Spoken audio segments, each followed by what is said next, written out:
Game of Thrones and House of the Dragon keep finding ways to mention Aegon Targaryen and his conquest of Westeros that led to the 300-year reign of the Targaryens before Robert's Rebellion. For centuries, Westeros had remained fractured, 7 independent kingdoms locked in a bloody game of power. But everything changed with the arrival of Aegon Targaryen, a young, ambitious prince from a distant volcanic island. With his 2 sister wives by his side and 3 fire-breathing dragons unlike anything Westeros had ever witnessed, Aegon set out to unite the 7 kingdoms under his banner. This is the story of Aegon's conquest, and how he was crowned by the High Septon as the very first king of the Andals and the first men. Before Aegon Targaryen ever set foot on Westeros with fire and fury though, a long and fascinating history unfolded that shaped the events of his conquest. Let's rewind the clock a few centuries.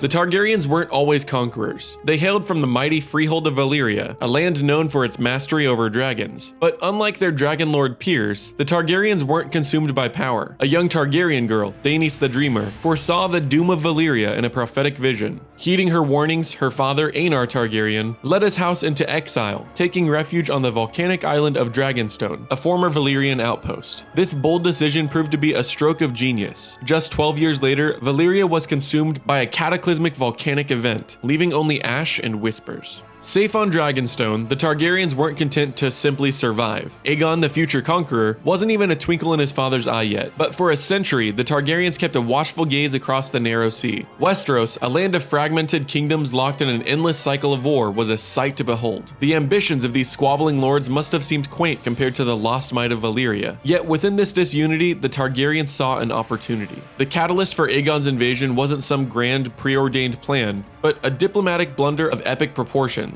Argilac Durrandon, the Storm King, known for his arrogance, feared an attack from the Ironborn. Seeking an alliance with the Dragon Lords, he approached Aegon. Negotiations took a disastrous turn when Argilac, true to his name, insulted Aegon by mutilating his envoy. This barbaric act was the spark that ignited the flames of war. Aegon, with the fury of a dragon roused, finally had the excuse he needed to unleash his carefully honed plans for conquest. With fire in his eyes and actual dragons at his command, Aegon sent ravens across Westeros. His message was simple and brutal: bend the knee or face the wrath of dragons. The fragmented kingdoms responded in a flurry of activity. Some, like the defiant king of the Reach, refused to submit. Others, like the shrewd queen regent of the Vale, offered alliances, but none were strong enough to stand alone against the Dragon Lords. Aegon, a master strategist, didn't simply pick a random beach to launch his invasion. He landed his modest army of 3,000 at the mouth of the Blackwater Rush, a disputed territory between the Stormlands and the Riverlands. This clever move sowed confusion amongst his enemies. Here, on this very spot, Aegon planted his own banner, featuring a 3-headed dragon. It was a declaration of intent. Aegon wasn't just here to conquer, he intended to become king of all 7 kingdoms. The landing was just the first act in Aegon's grand play.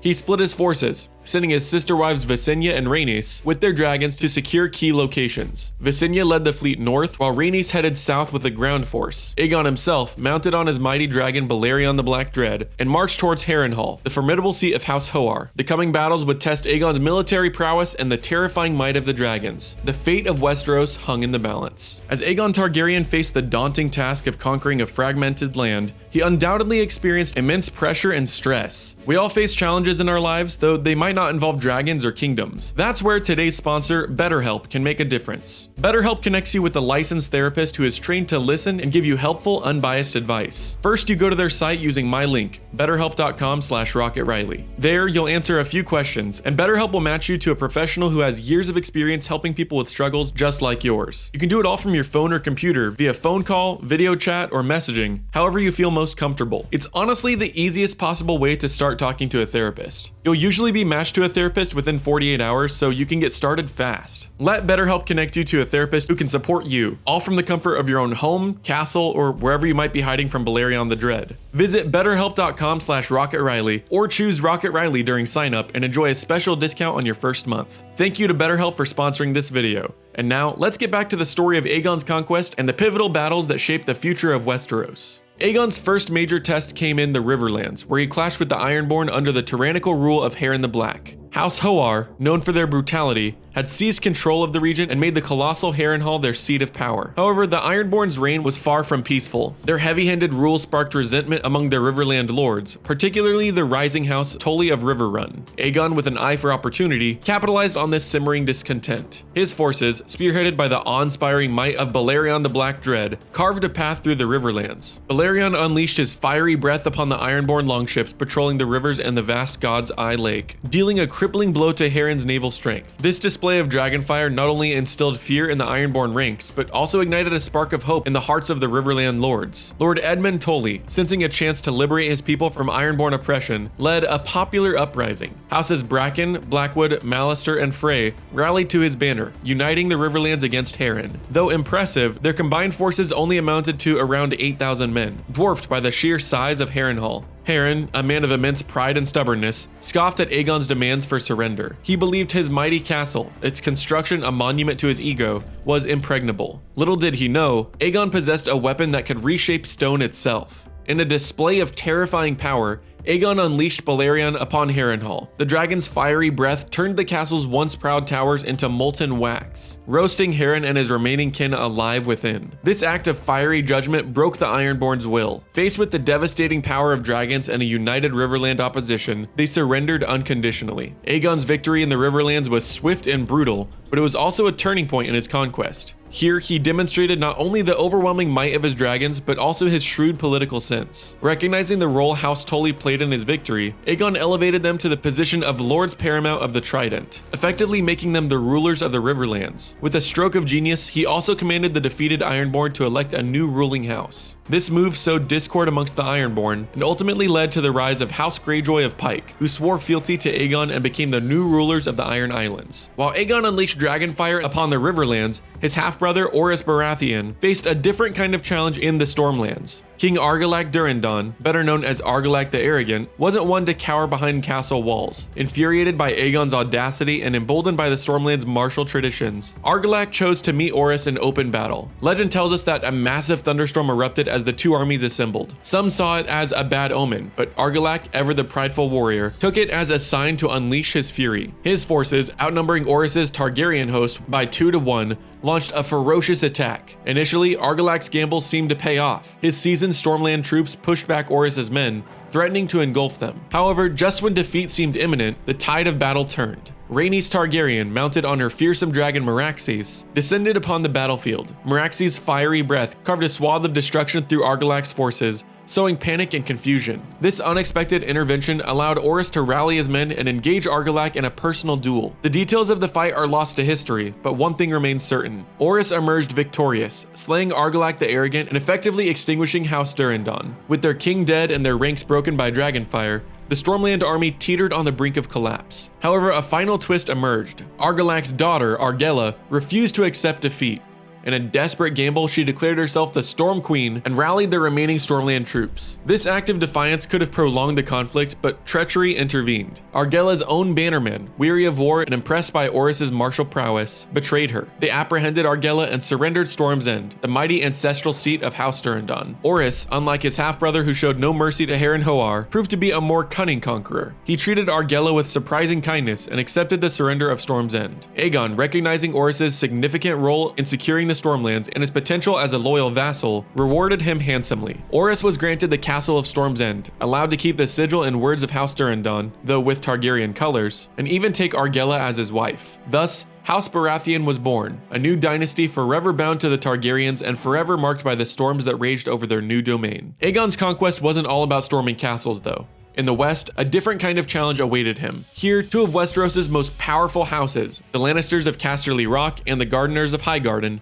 chose to face the Targaryen Dragon Lords head-on. Their combined forces marched as one, a formidable army ready to defend their lands. Aegon, ever the strategist, regrouped with his sister wives, Visenya and Rhaenys, at the Stony Sept. Here they devised their response. They wouldn't engage in a traditional battle. They would unleash the full fury of their dragons. The ensuing battle, forever etched in history as the Field of Fire, was a horrifying display of Targaryen power. Aegon unleashed all three dragons, Balerion, Meraxes, and Vhagar, upon the combined Lannister Gardener host. The fiery breath of the dragons turned the battlefield into an inferno, incinerating crops and men alike. The once proud armies of the West were utterly decimated within minutes. House Gardener, the ancient rulers of the Reach, were utterly destroyed. Their reign of dominance was over. However, Aegon, ever the pragmatist, understood the value of a strong and loyal vassal. The stewards of House Gardener, the shrewd House Tyrell, recognized the writing on the wall and readily surrendered the Reach. Aegon, impressed by their foresight, named them the new Lords Paramount of the Reach, effectively securing the loyalty of this vast and fertile region.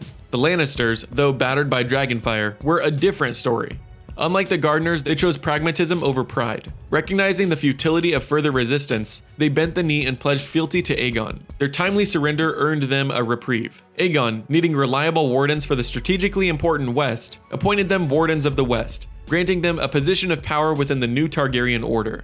The Field of Fire served as a stark warning to the remaining kingdoms. Aegon's dragons were not mere beasts of war, they were instruments of annihilation. This brutal display of power, coupled with Aegon's willingness to show mercy to those who surrendered, would become the hallmark of his conquest. With the West renewed, Aegon set his sights on the remaining holdouts, the defiant North and the ever unconquerable Dorne. In the harsh north, a different kind of challenge emerged. House Stark, the ancient rulers of Winterfell, mobilized their forces for war. King Torrhen Stark, however, wasn't a fool. News of the Field of Fire and the overwhelming might of Aegon's dragons had reached the north. Instead of leading his men to a likely slaughter, Torrhen made a bold decision. He marched south not to fight, but to meet Aegon directly. This unprecedented move caught Aegon by surprise. Here was a king, not cowering in fear, but seeking a solution to avoid bloodshed. Aegon recognizes Torrhen's courage and foresight. At the Trident, Torrhen knelt before Aegon, symbolically surrendering the north. This act of submission, however, wasn't a complete defeat. Aegon, impressed by Torrhen's bravery and leadership,